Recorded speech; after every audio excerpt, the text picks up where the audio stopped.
So I'm Saria, and in this video you will be watching how people who came here in the 60s and the 70s from different parts of the world, who brought with them their different faith identities, their different cultural identities, their different ethnic and racial identities.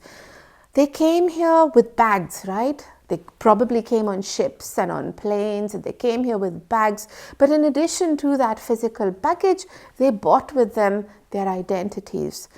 And what happened was, as they made Coventry their home, as they ensured that they built gurudwaras and temples and mandirs, they also worked towards building social capital. Now, social capital is a term that comes from Bordeaux, and he talks about the power that communities have, the soft power. Now, when they first came, these communities will have had very little soft power. They were more concerned with building their lives. Can we have a home? Can we earn a livelihood? Can we make friends? But as they began to settle down in Coventry, they were starting to think about, hospital provision. Is there halal food in the hospitals? Is there vegetarian food there?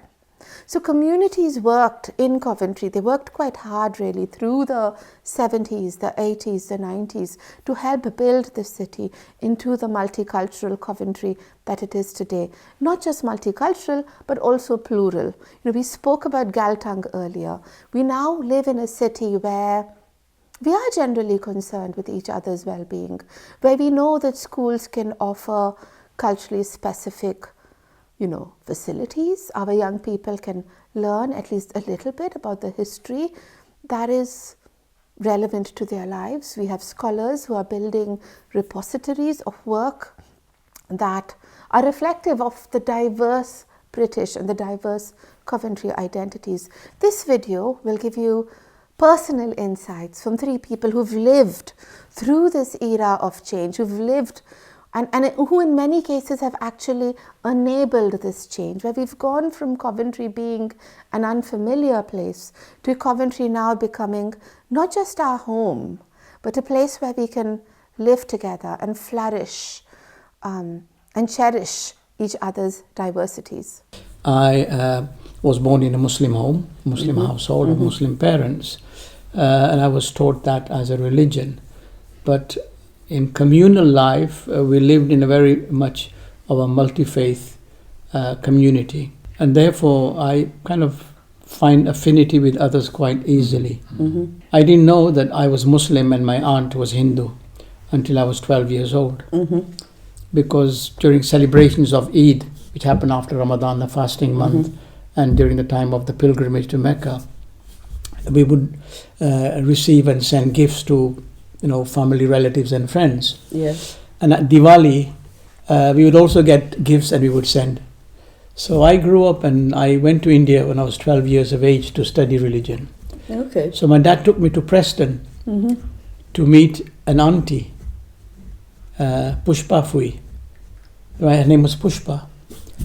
And up until then, and even after then, I just thought Pushpa auntie was my dad's sister.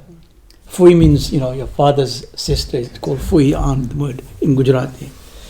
So I went there, we ate there, she gave me some gifts. She blessed me that I was going to study and all of that. Came back home, went to India. And then our village is predominantly Hindu.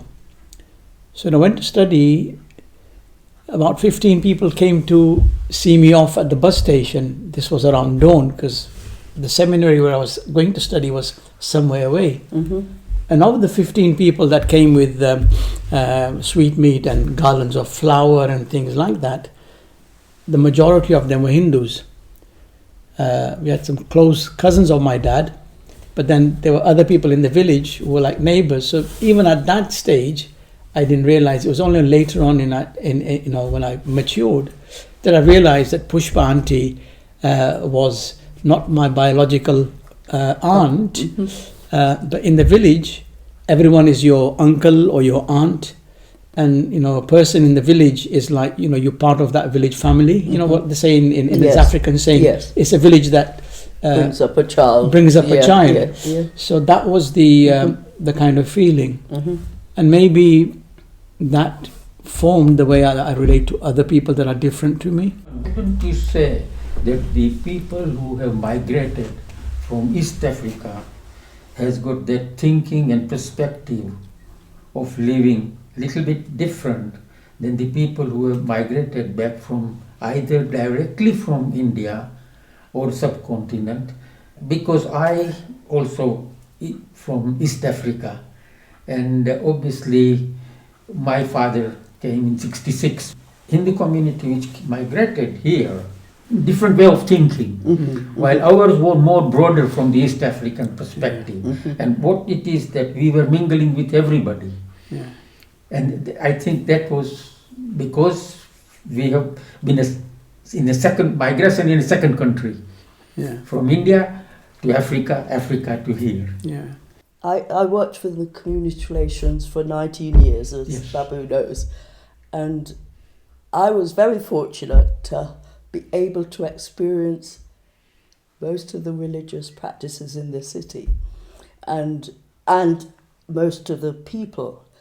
My mother's half Asian, my dad's African Caribbean, and my grandmother's half white. So, I can tell in our family makeup, we actually sort of have that multicultural, what should we say, outlook on life. I actually feel comfortable with anyone. And the community relations was quite a school of teaching for me, because I went for years to the Krishna temple, Yeah. where that was a different kind of Hinduism, and I used to visit the Sikh temple. That's right. We went to the Catholic Church, and as I said, the different denominations. And personally myself, I had, perhaps in my 20s or so, when I sat in church, because eventually we did find a church, and incidentally, a lot of Caribbean people, when they realised the indigenous people weren't accepting them, that's how the Pentecostal churches came about. Ah, Yeah. okay. They then formed their own. Religion's quite important to me. But what's more important to me, I felt in my 20s quite strongly. I sat one day and thought, you know something? Why do people fight about religion? It appalled me to think that people will fight over who's got the best religion in the world. And So I actually joined a humanitarian order in my last, I've been with them for about 40 years, because it teaches humanity rather than any one religion. And the idea in that whole concept is that we are one. We're humans, and we treat each other with respect, dignity, and if it hurts you, it hurts me. Our community in 66 didn't have any place of worship.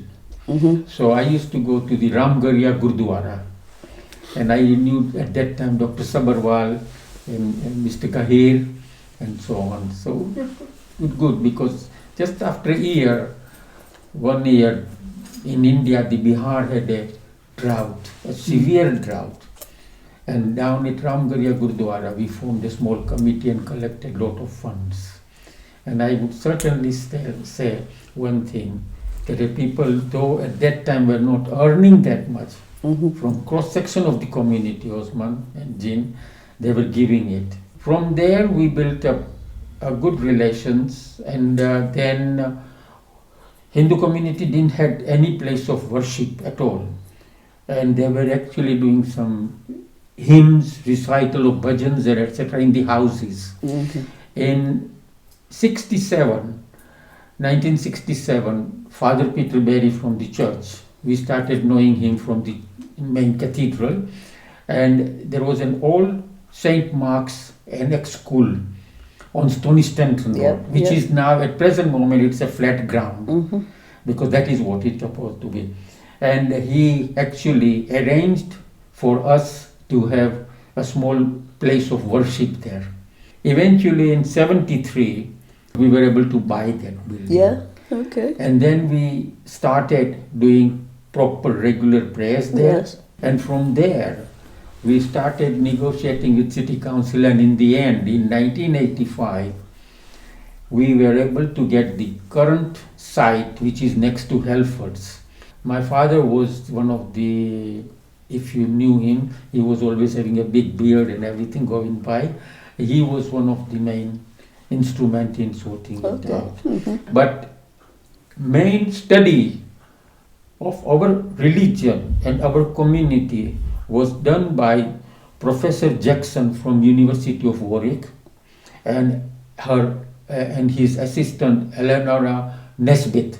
So we have got a good amount of documentation of them writing the books and everything. Okay. On all how we have started, how we did, what we were Very doing good. in the Yes, rituals, yeah. how we are praying, how we are celebrating all the religious festivals and etc. I think academic institutions have given us a lot which we haven't been able to capture as a community.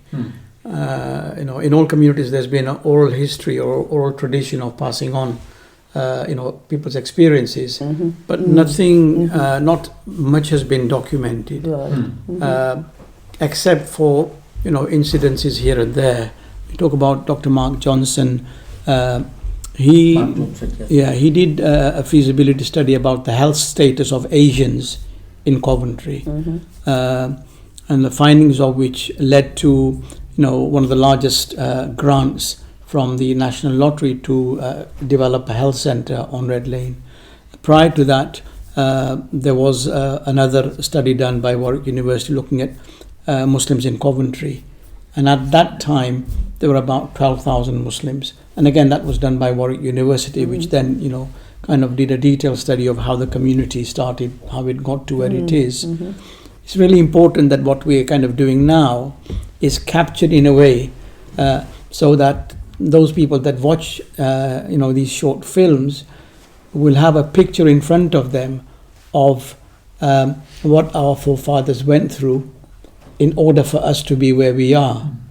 Nowadays, youngsters, you say, well, who are you? He said, oh, I'm Jonathan, or I'm Abdul, or Muhammad. Yeah, but what do you support? Man United or Arsenal or whatever it is. Right? Where are you from? I'm from Coventry.